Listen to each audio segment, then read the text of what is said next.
All right, so today I wanted to start by talking about this tweet from Zuby Music, and he says, "When can we stop pretending that the UK and the USA, and I would add Canada, are free countries? It was a fun myth while it lasted, but let's be honest." Now, again, this is something I've been bringing up for a while now, for a good while, and it makes me it encourages me a lot that a lot of other people are thinking the same thing. Because again, whenever I say a lot of this stuff, one of the first things that comes to my mind is, am I the only one thinking this? Because again, if you're the only one thinking it, then it doesn't make you feel as good as if you know a lot of other people are thinking it. Now again, just because a lot of other people think something doesn't mean it's good. But I mean, look at how easily Trudeau has gotten elected. Look at how many people still support this madness, right? So again, just because the majority of people think it, or even a good number of people think something, doesn't mean that it's true. But if you have a belief, it's probably good that other people, even if it's a small percentage, still have that belief. Um, but nonetheless, the point remains that again, we're not a free country. Like, we're not a free country, and this is something I've been bringing up for quite a while now. It's one of the many reasons why I think public schools are absolutely laughable. The level of quote unquote education that they're giving people. Number one, they don't really actually educate people all that well. And number two, when you factor in the amount of indoctrination and brainwashing and lies by omission, I think you're worse off than when you started. I think you're worse off than when you started, especially compared to what we could be doing. But that's just one aspect to this. Like that's just one aspect to this. And the big problem, the big problem facing society, I think, is that we have a plague, a real pandemic of low information people. And the reason for that is that a lot of these people, they're people that they watch the news, and they watch they have their Facebook group, and all this garbage. And again, not that everything the news says is wrong, and not that everything people share in their Facebook groups is wrong, but what they don't realize is how much of an echo chamber they live in, right? And one of the easy, I mean, there's many ways you can tell this. I mean, the first and most obvious one being is that people who live in echo chambers are completely unaware of other arguments, of other points of view. And this is the reason why the left tends to be in a lot bigger of an echo chamber than the right, even though they would accuse the other way around. And that the simplest way of telling if someone's in an echo chamber is, okay, well, you have a belief on this issue. What does the other side believe, and why do they believe it? If they can give an accurate answer to that, then they're probably not in an echo chamber. I mean, but take the left. Why does the right want less immigration? It's because they're World War II Germans. Um, you know, why do they want less taxes? It's because they're greedy, and they want to. They're greedy, and all they want to do is, they hate the poor, right? No, when the I've been in these circles for years now, and I've never once heard someone say that the reason that they don't want immigration is because they're, for any racist reason, right? I have never once heard someone say they want less taxes because they hate the poor, right? Or because they're greedy. So again, why does the right say that they want more taxes? Well, it's because number one, they're genuinely oblivious they genuinely think that if you raise taxes, it's going to help the poor.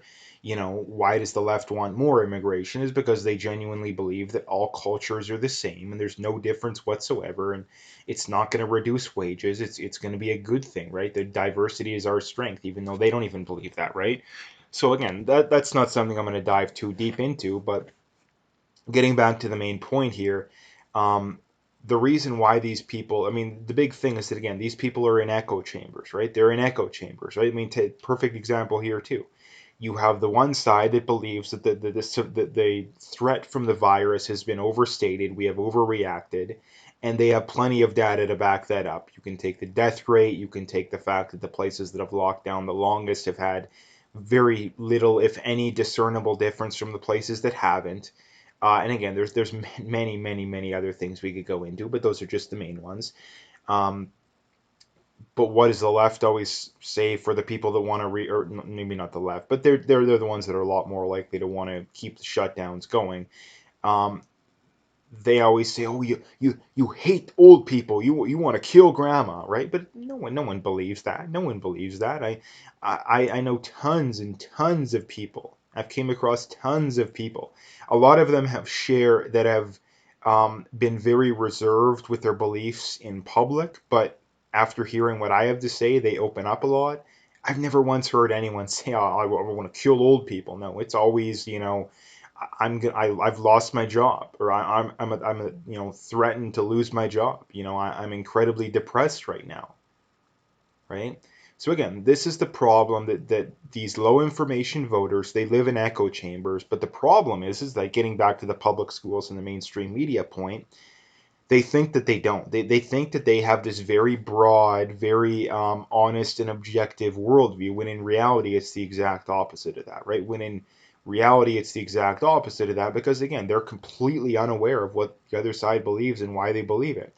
And the reason why, I think one of the other big reasons why people stay in echo chambers, is because they don't want to have to challenge their worldview. And not to mention, too, a lot of, like, these are a lot of very lazy people. Like, they're very lazy. They're very go along to get along. They don't want to have to go out and do research for themselves. They don't want to read articles. They don't want to watch videos of people who disagree with them. They're lazy, and they want to keep doing what they're doing. So again, why again, like, the whole main point, why are we still pretending we're a free country? I really don't understand. But the reason why we still pretend we're a free country is that we can still have, give people the facade that, oh, democracy and all this stuff, when in reality it doesn't. And like, this is one of the reasons why I don't really care all that much about voting anymore, right? Because I mean, does anybody, given what we've seen ever since the elections recently, I mean, even in Canada, knowing we use a lot of the same ways of going about things as they do,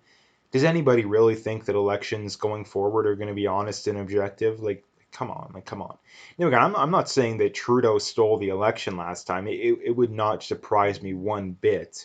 In fact, I probably do think that Trudeau won that election honestly, right? If I had to guess, I do think that he won it legitimately. Now, does that mean that they maybe had a little bit of help, off the top, or to pad the numbers a little bit? Probably, but given how weak the conservatives are, and given how gutless the conservatives are, um, I genuinely think that Trudeau probably did win the election legitimately, especially given how weak the NDP are, and how weak the conservatives are. And again, for all the people that are worried about that, well, again, if you want to get Trudeau out of office, you basically have two options. You have a genuine conservative, which isn't going to happen, or you have the PPC, or something along those lines. Right now, Alberta, you have Wexit, right? Those are the only options, right? Those are the only options. And the problem is, people we're too worried about being tribal than, actually being realistic. But again, that's another issue in and of itself, so I'm not going to get into that. But the next thing I wanted to talk about is from Zero Fox, saying 5 days after strict lockdowns, Ontario reports 2,900 new cases of you know what. Ontario's top doctor suggests the numbers mean lockdown won't end in 28 days, hence stronger lockdown for longer required. Now, they've gone up into the 3,000s. I think they pushed like 33, 34, 3,500 lately. Again, which is just all the more reason why, again, lockdowns don't work. Lockdowns do not work. The evidence is very clear on that. But again, why are we still doing it? Why are we still doing it? Well, why we're still doing it is because, again, even the people at the top, they're in echo chambers as well. Like, do you genuinely believe that they're exposing themselves to the on an equal weighting to the people that are skeptical about this? Like, of course they're not. And the other thing too is that these are power hungry people. Like, they're power hungry people. And again, I don't care what side of the aisle they're on.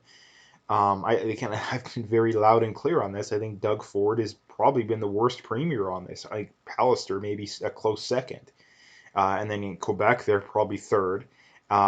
Kenny, I think, has done a horrible job, and Kenny, you could maybe argue, has done the worst job, because he's the only one that's acknowledged that just how destructive this has been on small businesses. But yet, a week later, he turns around and closes a lot of small businesses. Like, these people are so out of touch with reality. It's not even funny. Like, it's not even funny how out of touch with reality these people are.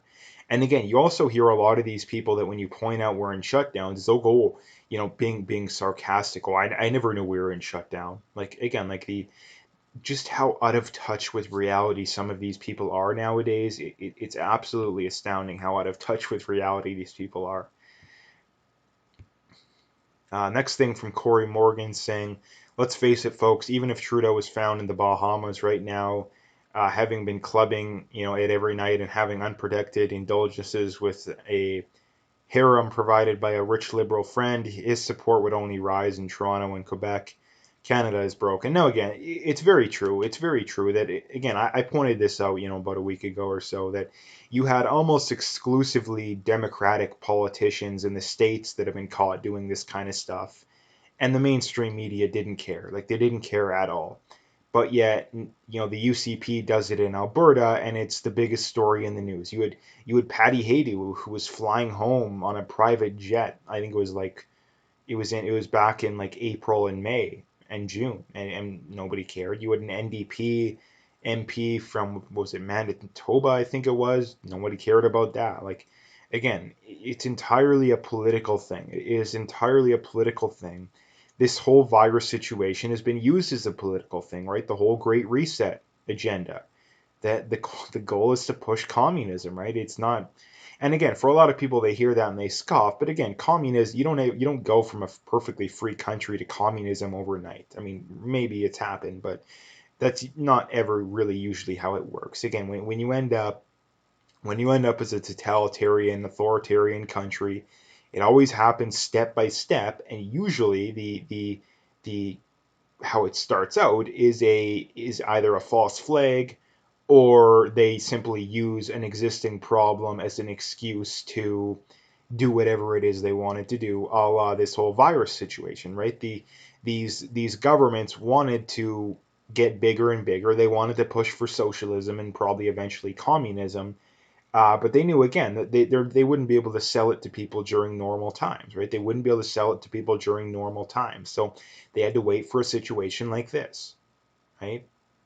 So again, it's very obvious. And again, the point here remains too as well that the bias in the media, it's really astounding. Like, it's really astounding.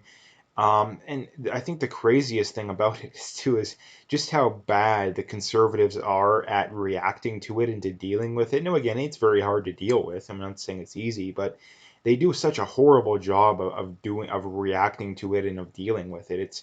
This is one of the many reasons why I'm not supportive of them. Is I mean, number one, they're really no longer conservative. They're really conservative in name only, at least the vast majority of the MPs. So, yeah.